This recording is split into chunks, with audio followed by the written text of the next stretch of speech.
глава Башкортостана Ради Хабиров с рабочей поездкой в Хайбулинском районе. Хайбулинский район расположен на юго-восточной окраине региона, граничит на севере с Баймакским и Зилаирским, на западе с Зианчуринским районами Башкортостана, на юге с Оренбургской областью. Первый объект рабочей поездки Ради Хабирова по Хайбулинскому району – Бурибаевская детская школа искусств. Построили ее еще в 1951 году. Здание бывшей общественной столовой. Мы с 2000 года здесь. Преподаватели, 300 обучающихся. Если в общеобразовательной школе обучается 660 учеников, а у нас обучается 301 ученик. Конечно, к нам приезжают с Самарска, Бузулыка и Татрузяка. Всего обучаются, обучают 14 преподавателей, 6 отделений. Наши ученики, особенно инструментальное искусство, очень ценятся. Есть востребованность во всех отделениях. Родители с удовольствием обучают своих детей здесь, в нашей школе, потому что все ученики у нас лауреаты всероссийских, международных, республиканских конкурсов. Особенно у нас ценятся гитаристы и баянисты. Проходите. Вот у нас маленькие такие кабинеты для индивидуального обучения. У нас нет для группового обучения, нет у нас хореографического зала и, конечно... Это вот все здание. Да, все здание. Куда еще это? Нет, там уже двор. Котельная, да, или что? С этой стороны котельная, это идет другие здания уже. Другое здание. Да. Если у нас сегодня площадь 250 квадратных метров по Санпину, нам нужно 758 квадратов для того, чтобы полностью вести нашу деятельность. Ну, как? Да. На сегодняшний день не все дети могут заниматься, да, потому что стесненные условия, а так здесь в основном дети, Бурибаевский ГОК, платежеспособное население, дети бы, конечно, и дальше занимались. Есть у нас хорошие залы были. А здесь вот амбулатория есть, да? Да, амбулатория. Здесь амбулатория, да? Да, амбулатория. Просто, чтобы понимать, что у вас амбулатория есть, понятно, да. Школа, садики. Да. ФОКа нету, да? ФОКа нету, вот ФОК я сейчас показал, да, на следующий год. ФОК будем строить, да? Да, мы будем строить. Вот по комплексной программе, да, получается, делаем, да? А когда? Со следующего года. Со следующего года. Да, правильно. Он уже прошел уже. Все, он прошел. А не прошел, да. В Акиаре школа, здесь ФОК. У нас маленький спортивный зал, там занимаются у нас в основном борцы. По программе ППМИ в этом году, с 15 января мы во вторую очередь попали в ППМИ, и мы с 15 января приступаем к ремонту этого борцовского зала. Ну, это бывшая котельня переделана. Да, тоже переделана. Приспособлена вообще. Да, очень маленький зал. Там методисты есть? Руководители групп есть, все у вас в этом плане есть, да? Вот молодой руководитель, в принципе. Александр Валеев, перспективный молодой руководитель, сам баянист, ураист. Вот ФОК, когда примерно проектирование начнется? Когда? Он конкурс прошел, уже деньги... мы же подавали уже то, что... Вот мы подали, да. Все, понял тогда. Вот он, ФОК. Да. А у вас вот где... Типа маленького ДК, чтобы люди собирались есть? Или... ДК вот сейчас покажем. ДК мы сейчас посмотрим. Зал не пробиться. Зал у нас тоже на 250 мест рассчитан. Но этого мало. Да. Сейчас вот мы посмотрим, конечно, с вами. Очень много мероприятий проходит. Это вот центральная елка? Да, это вот у нас центральная елка. Генеральный спонсор наш АО «Бурибаевский ГОК». Без них у нас не проходит ни одно мероприятие. Большую благодарность, конечно, Рустаму Баргандиновичу. Сколько человек у вас работает? У нас работает 851 человек. Да, и плюс 150 на аутсординге. Почти 1000 человек. Это же все-таки обученные. Да, профессионалы. У нас 90 лет предприятие в этом году, в 2020 году исполняется. Вместе планируем как раз отметить площадку, они уже посмотрели. Здесь вот памятник наш традиционный. Мы постоянно его чистим, конечно. У нас сегодня, слава богу, для нашего населенного пункта снег прошел. Для нас это... Не было снега? У нас нету снега, конечно. Проблема у нас и со снегом, и с дождем. Когда мы устанавливали елки, горки, мы думали, что у нас, конечно, дети, они будут прям на асфальт съезжать с горок. Вот немножечко у нас выпал снег. Сколько деток там, смотри. Да.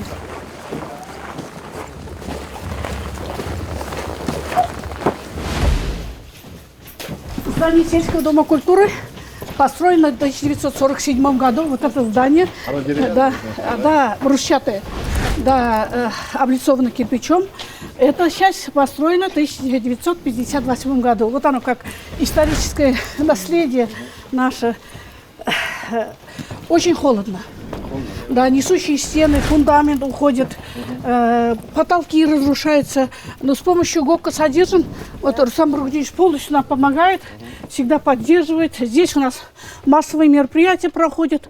Приглашаем от российские звезды тоже приезжают. А здесь мы сами проводим 14 клубных формирований. Здесь занимаются инвалиды, общество инвалидов. Но работа кипит, только вот надо немножко нам новое здание с пристроем школы искусств. Хотелось бы очень. А вот прикидывал, где-нибудь в районах интересовались, там, какой ДК вы хотели? Дуванский мы посмотрели, там 250. Вот который в этом году, да? Да, Дуванский, Белорецкий, говорят, тоже примерно. Ценник даже посмотрели, около 120-150 миллионов. С ДШИ, в принципе, нам бы хватило. Даже если для ДШИ немножко не хватит, вот это здание можем оставить. Я посмотрел здание амбулатории, даже вот тоже в деревянном исполнении. В принципе, тут с помещениями сложно. Мы без дела не оставим точно. Площадку мы посмотрели, здесь старая школа есть, но там нужно будет, конечно, эту школу убирать. Либо вот где новая школа я вам показал, рядом мы площадку подберем. Бурибай в целом развивается в ту сторону. Я думаю, что единый комплекс могли бы сделать. ФОК будет, школа есть. А вот здесь у вас, чтобы потом не получилось, что ДК строим, а у вас газа нет. Газ-то есть? Да, газ да. есть. Так, у нас тоже автономные дороги котельные. как вот? Дороги тоже. Дороги заасфальтированы улицы, Да. Ну, то есть вот у вас самое главное, что волнует это вот это. Ну, работа, понятно, есть. Вот волнует вот детская спортивная, детская школа. Рабочее население, вот им тоже вот именно культурно развиваться. А вот здесь вот, получается, по нацпроекту вы кинотеатр получили или нет? Нет, пока ждем строительства нового РДК. А вот так вот. Да. Вот сейчас мы большой экран закупили, мы сможем показывать фильмы. Хороший у нас экран. Люди же еще что хотят рабочие? Они хотят, чтобы доступ был, действительно. Ну, разумеется. Да, они уезжают в города. То есть, как бы удержать рабочих. Да, вот я спрашиваю, почему уезжаешь? И зарплата есть, и работа есть. Он здесь родился. Он говорит, некуда ребенка вечером повезти. Ну, вот сейчас ФОК строим, дай бог, мы как-то будем удерживать. Если бы вот это построить, вообще было бы здорово, конечно. То есть там видно, что надо. А работа есть, перспективы хорошие, предприятие развивается, здорово. В ряде там все-таки надо навести здесь порядок. Там, я говорю, асфальт посмотрите, так нужно, там заборчики поправьте, там где-то что-то хлам уберите. Ну, вот это просто санитарную чистку надо будет делать. Мы там уже посмотрели, асфальт сделаем за счет местного бюджета. База основной будет, где будут кушать, где будут переодеваться, это будет школа. Школа, там удобство тоже все сделано, то есть где руки помыть, где сходить. Ну, давайте возьмемся, вы как сможете участвовать? Да, конечно. С учетом, там надо посмотреть, да, там взаимодействие с ГОКом, а пусть мои коллеги там выйдут. Ладно, давайте так договоримся. Но в любом случае тогда строим, так это. А в 20-м, вот, с учетом 20-е проектируем, 21-е строительство. А дети как поступают? Тут полная выпуск. Сколько детей в школах у вас? 660 детей обучаются, да? Да, там 2 смены, там дети, получается, школа 2008 года, хорошая школа, обеспечена, дети. Все равно 2 смены.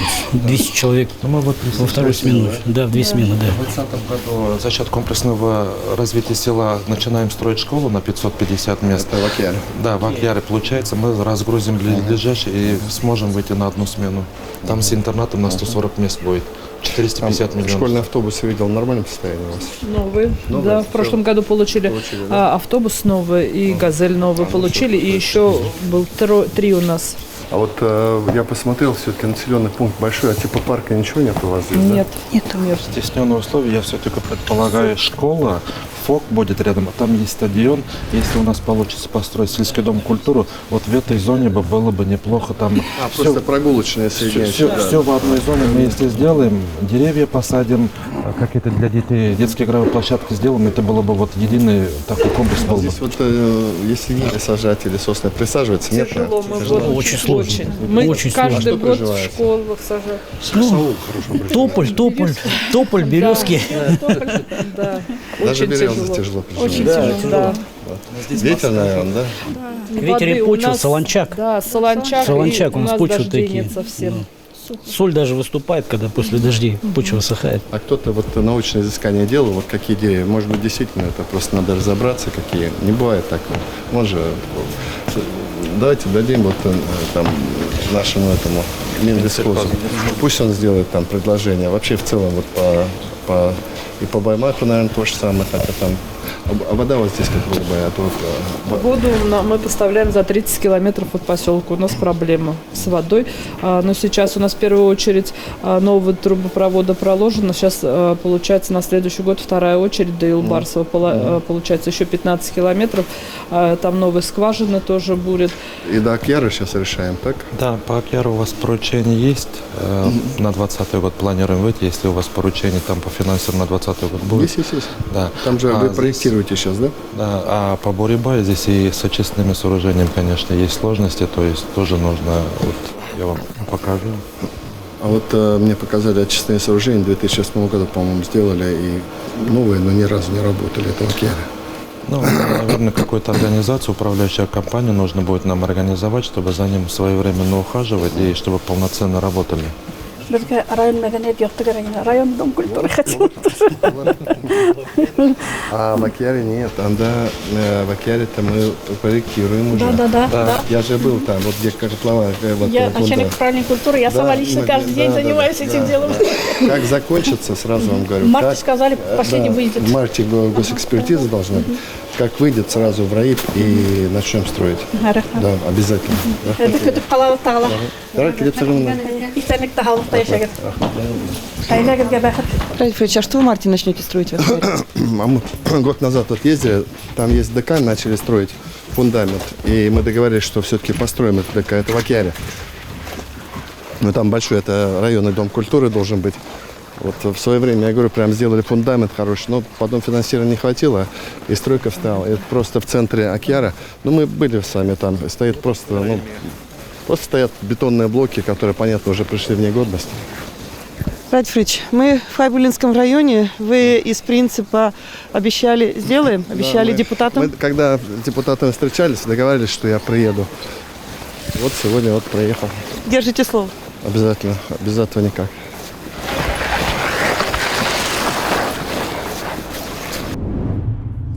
Хайбулинский социальный приют для детей и подростков Юго-Восточного межрайонного центра «Семья» – следующий объект рабочей поездки главы Башкортостана Ради Хабирова по Хайбулинскому району. Очень рада вас встретить здесь. Спасибо большое. В преддверии такого главного праздника для нас такие важные гости. Дети с удовольствием будут ждут. Так, давайте пройдем. Наш приют рассчитан на сегодняшний день на 25 койко-места. Это специализированное учреждение для детей, для несовершеннолетних детей в возрасте от 3 до 18 лет.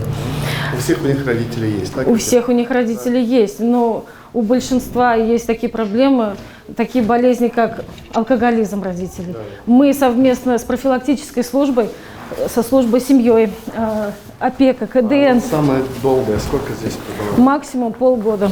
Но по факту бывает, наверное, и дольше того. Ну, бывает, да, продлевают. Опека уже ходатайствует о том, чтобы А продлить. потом какая у них судьба складывается? Судьба у всех по-разному. Ну, Разная в судьба. детдом попадают в результате? Детдом, и знаете, если уже нет возможности вернуть ребенка в родную семью, и нет, вот обычно, знаете, у старших детей, 18-летних детей боятся люди взять в семью, и вот тогда уже последний вот выход остается детский дом. Поэтому... Так, это у нас, кстати, вот эта гостевая комната. У нас работа ведется не просто с ребенком, мы работаем с семьей. Семью мы обязательно приглашаем. как можно чаще приглашаем. И здесь вот это вот у нас как бы в домашней обстановке семья общается со своим ребенком. Вот мы организуем, значит, коррекционно-развивающую группу для детей, значит, малоимущих семей. ОВЗ, может быть, еще? Да, которые остались в трудной жизненной ситуации. Дети на сопровождении в службе семьи. Многодетные семьи, которые не могут позволить себе таких педагогов, как логопед, педагог дополнительного образования по вокалу, либо по танцам. Наши специалисты будут с этой категорией семьи, с этими детьми работать. Это комната девочек. Это комната девочек. Уютно, красиво. Да, уютно, красиво, да. Оформляем. Стараемся такую домашнюю обстановку создать детям, чтобы им было комфортно, уютно в нашем учреждении. Вот это вот учебный кабинет. Здесь у нас будут, значит, проводиться занятия. Но они же в школу, наверное, ходят, да? В школу ходят обязательно. Здесь дополнительные? Здесь дополнительные. У нас есть лицензии по дополнительному образованию, по дошкольному образованию. Значит, Башметь, Бурибайский ГОК. Большие предприятия нас всегда на руках носят. Они обеспечивают нам, у нас всем необходимым. Вот буквально. И администрация района, это слов нет, да. Большая поддержка по питанию. Администрация района оплачивает питание детей в школе. Поэтому наши дети без проблем питаются в школе. Если, может быть, в других районах есть какая-то там проблема, поэтому администрация района поддержала в первую очередь. А Башмете, значит, у нас акции есть, республиканская акция «Помоги собраться в школу». Они выделили нам 80 тысяч в Башмете, Бурибайский ГОК. На эти деньги мы заказали, вот на днях должны пройти мебель. Так, посмотрите, наши дети очень творческие. Мы раскрываем их талант. Посмотрите, как они работают. У нас по дополнительному образованию, значит, тестопластика, квиллинг, работа с бумагой. Очень большая работа проводится с детьми. Участвуем в различных конкурсах. Это только часть наших, там достижения наших детей, это достижения нашего коллектива. Здесь в приюте, да? Да, здесь в приюте. Коллектив у нас вообще очень хороший. Долгие годы здесь работают. Душевные, добрые люди. Да. 19 сотрудников. Я уже заметил, вот обычно, если социальное учреждение, то коллектив сбитый, и люди работают всю жизнь практически. 21 год работает детский приют. И здесь, За наверное, есть те, 21 год столько детей было возвращено в родные семьи, столько детей, детских судеб было спасено. Поэтому, мне кажется, вот мы как скорая помощь для семьи. Учите, все-таки помогаете. Мы помогаем. Учите. Мы не просто, вот как у многих мнений складывается, что детей забираем в детский приют. Нет, мы даем семье время передышать, отдохнуть. Вот эта перезагрузка им тоже необходима, чтобы родитель мог осознать, вот какую ошибку он создал. А в основном пьющие, да, Сеня? В основном пьющие. Вот, наверное, вот, Да. Это самая большая проблема. Самая большая проблема – это пьянство, алкоголизм родителей. И, наверное, и мама, и отец пьют, да? Мама и отец пьют. Но знаете, самое страшное то, что женский алкоголизм очень тяжело поддается лечению. Да. Долго приходится работать с этой семьей.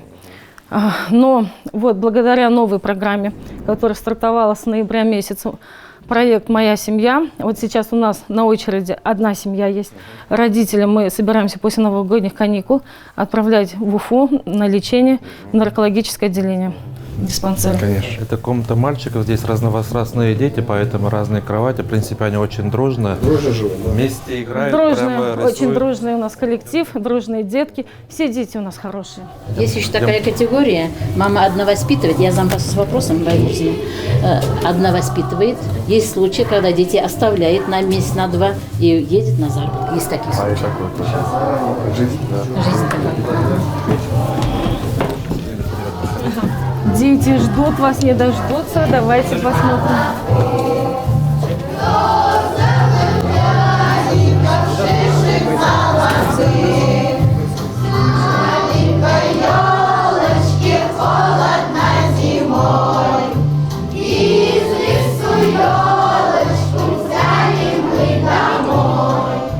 Молодцы, дядюшка!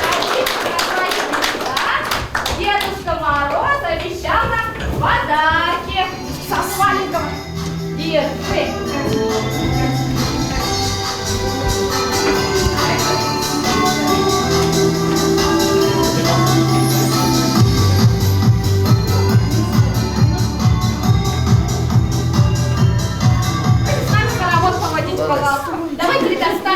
Давайте один раз Походим в хоровод. С нашей походим душой.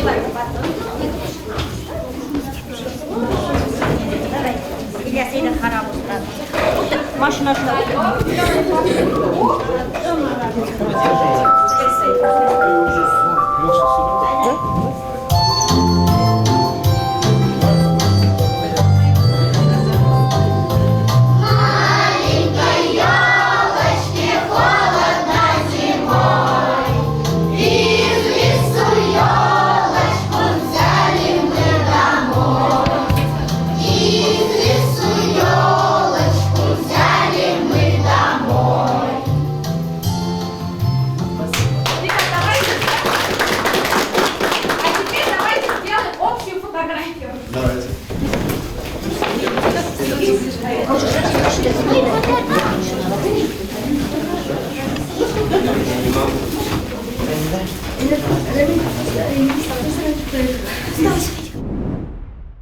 До свидания. Врач Фаридович. Получается, вот она печальная статистика злоупотребления алкоголем. И дети Да, в приютах. вот все дети, которые здесь есть, у них у всех живые родители, но все по одной причине здесь пьют. Поэтому это вот тот бич, с которым мы как-то пытаемся по-умному бороться. По-умному. Мы тут всякой ерундой не занимаемся, типа ограничений, запретов, а по-умному комплексно будем с этим бороться. У вас этот год буквально забилует и трезвые сабантуи, и сейчас новогодние праздники Нормально. трезвые. Вот посмотрим. А мы, кстати, после Нового года подведем итоги. Посмотрим, сработают эти решения или нет. Я вполне могу ошибиться. Я думаю, нет. Спасибо. Ради Хабиров отправляется в компанию «Тепловик». Это следующий объект в рамках рабочей поездки главы региона по Хайбулинскому району. Работаем по температурному графику. 3 котла работают. Из них 2 запасные. В любое время температура снаружного воздуха будет уменьшаться. Мы котлы зажигаем. Работает 2. Основная проблема – это вода. А водоканал у тебя какой? Муниципальный или какой? Нет, муниципальный. Часто, да? Да. Там больше КХ получается, а не это.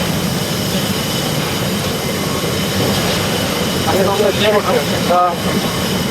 Это не подготовлено специально, чисто, аккуратно. Это водоподготовка, которая идет на котлы, это все. Вот работники.